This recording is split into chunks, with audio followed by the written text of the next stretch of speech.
Bismillahirrahmanirrahim. Alhamdulillahirabbil wassalatu wassalamu ala asyrafil anbiya wal mursalin sayyidina wa maulana Muhammadin wa ala alihi wa sahbihi ajma'in. Alhamdulillah. Pertamanya terima kasih kepada Al-Fadhil Ustaz Hafizin tadi yang sudi berkongsi daurah pada hari ini tentang perkara-perkara makruh dalam semasa bulan Ramadan. Baik, Alhamdulillah. Saya Muhammad Subari Jahaya, Ketua Projek untuk Rohingya di Myanmar dan juga Bangladesh.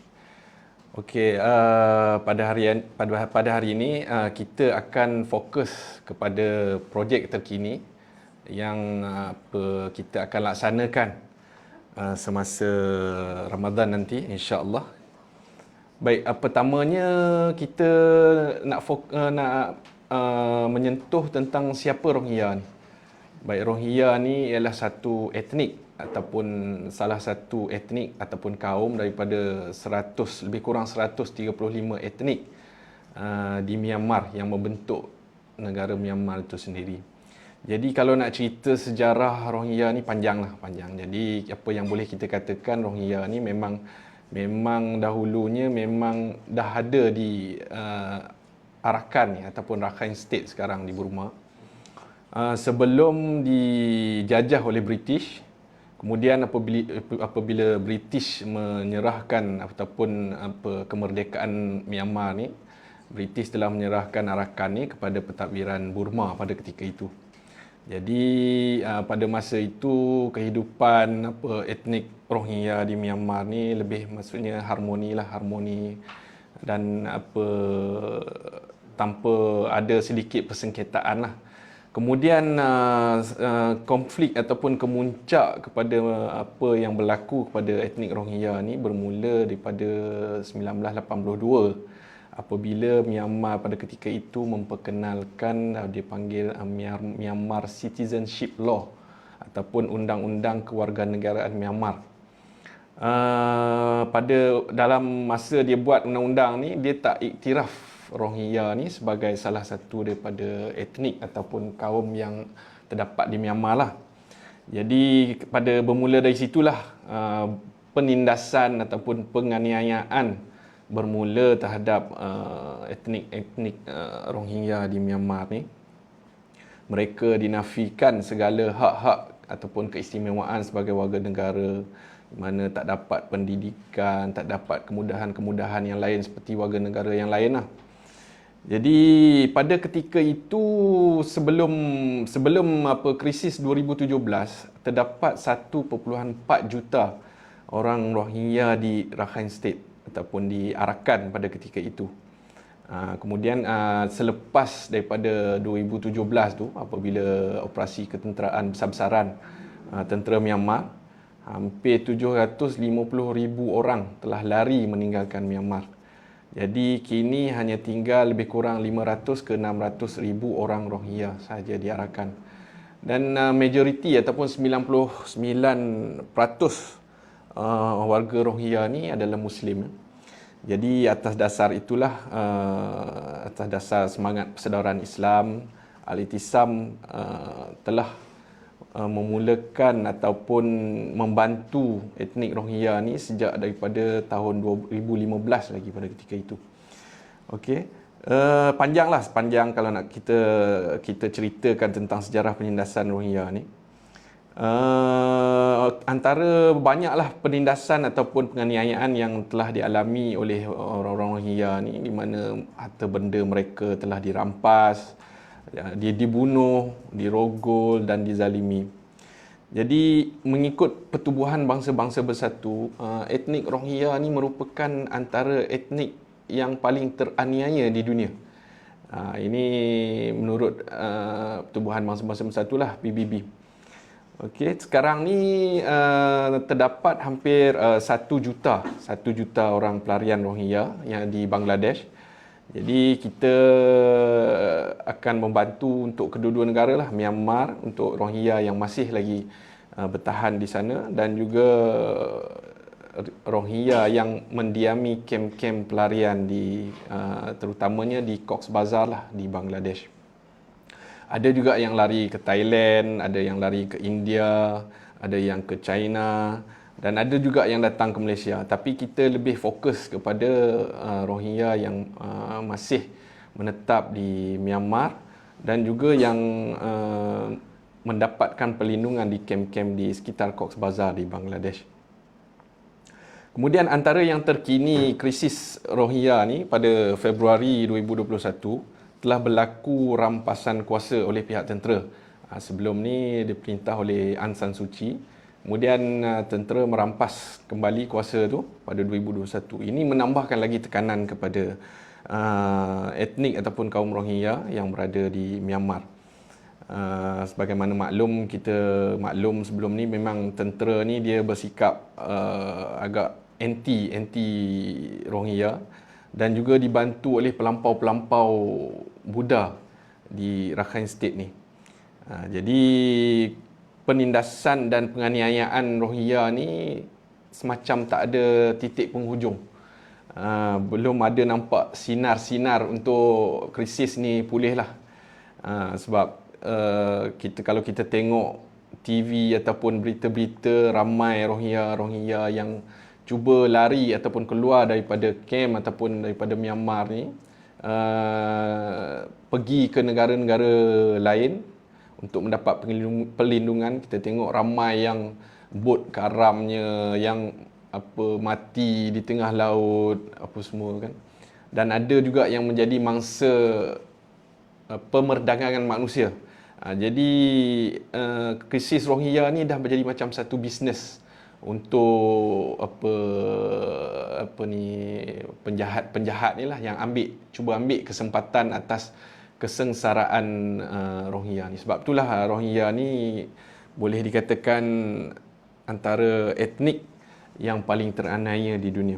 Okey, apa yang Iltizam lakukan sepanjang 2015 dan sehingga kinilah antara projek-projek yang kita telah buat untuk membantu masyarakat Rohingya ni. Kita ada buat sekolah untuk kanak-kanak Rohingya. Setakat ni kita dah ada 10 buah sekolah diarahkan. Jadi sekolah-sekolah ni kita kenal pasti yang mana madrasah untuk makluman kanak-kanak di Rohingya di Myanmar ni tak dapat kemudahan ataupun untuk bersekolah di sekolah kerajaan seperti etnik-etnik yang lain. Jadi apa yang kita buat, kita bantu mereka buat sekolah cantik-cantik dengan segala kemudahan supaya mereka dapat belajar dengan selamat dan selesa. Kita juga ada buat tube well.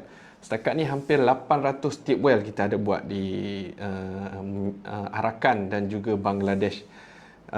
Kita juga ada buat shelter semasa 2017 yang lalu, semasa kebanjiran beramai-ramai pelarian ke Bangladesh. Kita ada buat 333 buah shelter ataupun kemah sementara untuk pelarian-pelarian ini mendapat perlindungan. Kita juga ada buat tandas dan kita juga ada buat bantuan kecemasan untuk bencana-bencana seperti banjir, ada kebakaran, tanah runtuh dan sebagainya.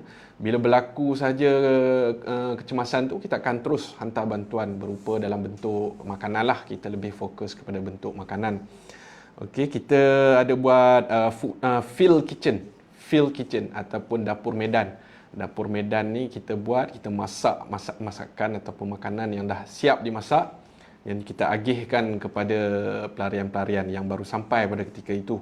Antara projek yang lain, kita ada buat projek korban dan juga projek iftar. Okey, ini yang kita akan fokuskan pada kali ini untuk projek iftar ni. Untuk tahun-tahun yang lepas, yang sebelum ni pun kita ada buat, tapi untuk tahun yang lepas sahaja kita telah membantu ataupun memberi bantuan kepada 29,535 orang pelarian yang mendapat manfaat daripada projek iftar untuk Rohingya.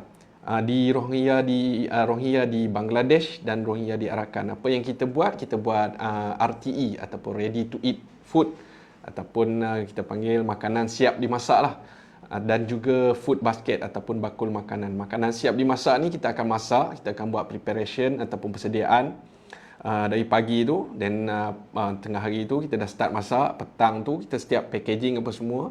Sebelum berbuka tu kita akan agihkan kepada pelarian-pelarian ataupun masyarakat Rohingya. Kita akan buat satu kupon. Kupon tu maknanya kalau kupon tu dia orang tak dapat, dia tak boleh ambil lah. Kupon yang ada kupon sahaja yang boleh terima apa makanan siap masak daripada Iltizam, daripada kitchen dapur Medan kita lah. Okey, alhamdulillah untuk minggu pertama pada tahun ini baru kita dah hantar pada hari Rabu yang lepas. Kita dah hantar untuk minggu pertama ni, kita dah hantar apa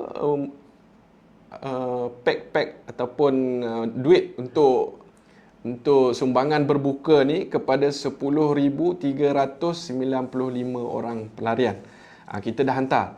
Kita pun dah sedia dengan dapur-dapur kita dah ready. Untuk kali ini kita akan start di Myanmar dulu. Kemudian untuk Bangladesh ni kita tak buat RTE untuk bulan puasa ni, kita akan buat food basket. Jadi dengan keadaan masih lagi dalam suasana COVID ni, untuk nak buat RTE di dalam kem-kem pelarian di Bangladesh ni agak susah sikit lah. Jadi dengan kekangan daripada pemerintah, jadi kita buat di Bangladesh, kita buat food basket sahaja. Untuk Myanmar kita buat dua-dua sekali. Kita buat food basket dan juga RTE.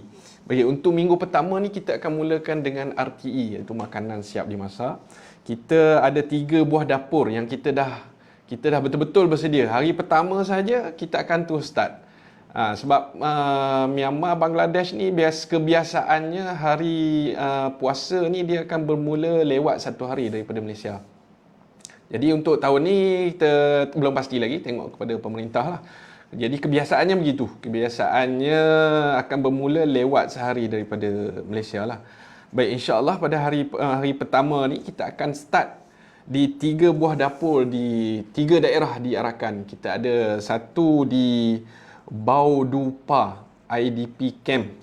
IDP Camp ni camp yang dibuat di mana Rohingya, masyarakat Rohingya ni yang mana tanah-tanah mereka dah dirampas ni, kemudian tak ada tempat nak tinggal, jadi diorang ni akan diletakkan di dalam IDP camp ni.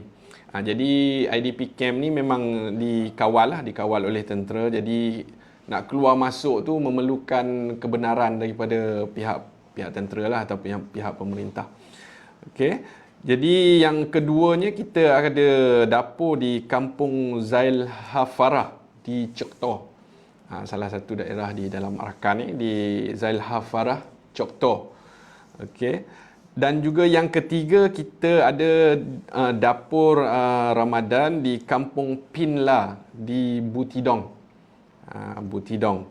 Jadi setiap hari untuk minggu pertama ni, setiap hari kita akan agihkan 165 pack makanan yang sudah siap dimasak satu hari. Satu hari selama untuk minggu pertama ni. Jadi untuk minggu kedua kita menyasarkan sumbangan untuk memberi makan siap dimasak dan juga sumbangan food basket ataupun bakul makanan kering ni kepada 12,000 orang pelarian di Rohingya dan juga di Myanmar. Minggu kedua Ramadan tu baru kita akan start edar food basket lah di Bangladesh dan juga di Myanmar. Untuk minggu pertama ni kita akan mulakan makanan kering di Myanmar sahaja. Okey, baik. Jadi insya-Allah kita ada soalan. Bagaimana dengan nasib Rohingya sekarang? Macam saya cerita tadilah, nasib Rohingya sekarang ni apa dengan tekanan-tekanan dan juga penganiayaan yang mereka hadapi di Myanmar dan juga Bangladesh ni masih sama. Macam saya cerita tadi, belum ada satu atau apa kita panggil satu penyelesaian kepada isu Rohingya ni. Mereka masih lagi dinafikan hak-hak mereka, dan mereka ni sebenarnya orang tak ada negara. Kalau dia nak duduk stay di Myanmar tu, dia kena buang segala apa dia punya identiti Rohingya tu, baru dia boleh hidup dengan aman di Myanmar. Ada juga orang yang macam tu, tapi kebanyakannya masih bertahan dengan identiti Rohingya yang mereka ada tu. Jadi insya-Allah untuk Bangladesh kita akan buat di kem pelarian di Balu Kali, Kutu Palong dan juga Nayapara di Bangladesh. Antara ketiga-tiga kem ni nanti kita akan buat penilaian lah, yang mana kita akan bagi set food basket ataupun bakul makanan. Jadi insya-Allah doakan kejayaan kami dan juga tim Iltizam keseluruhannya. Jadi kutipan untuk pelaksanaan minggu kedua ni kita dah hantar untuk minggu pertama. Minggu kedua ni kita masih lagi nak cari dalam 100,000. 100,000 ni bukan untuk Myanmar, Bangladesh saja, untuk ke-10 buah negara yang Iltizam sedang usahakan sekarang ni. Jadi alhamdulillah, mudah-mudahan tuan-tuan dan puan-puan dapat membantu. Kalau tak dapat membantu dari segi wang ringgit pun boleh membantu untuk war-warkan berkenaan dengan projek Iltizam ni kepada sahabat saudara mara, supaya kita dapat mencapai target ataupun matlamat kita untuk menyambung ke minggu yang seterusnya nanti insya-Allah. Jadi saya rasa setakat itu saja. Jadi saya ingin memetik hadis daripada Nabi sallallahu alaihi wasallam, maksudnya sesiapa yang beri makan pada orang yang berpuasa, maka baginya pahala seumpamanya tanpa mengurangkan sedikit pun pahala orang yang berpuasa itu. Jadi masya-Allah, besar tuan-tuan fadilat memberi makan kepada orang yang berpuasa ni. Kita bagi orang tu makan, kita dapat pahala pahala dia yang berpuasa tu, kita pun dapat tanpa mengurangkan pahala orang yang berpuasa tu, tuan-tuan dan puan-puan, insya-Allah. Jadi saya rasa cukup sekadar itu perkongsian saya pada hari ini. Jadi mungkin kita akan berkongsi lagi di minggu-minggu seterusnya, minggu-minggu pelaksanaan projek Iftar Ramadan ini untuk negara-negara yang negara penindasan, yang penganiayaan dan juga peperangan ini, insya-Allah. Jadi saya rasa sekadar itu saja untuk hari ini. Insya-Allah kita jumpa lagi pada masa akan datang, insya-Allah. Assalamualaikum warahmatullahi wabarakatuh.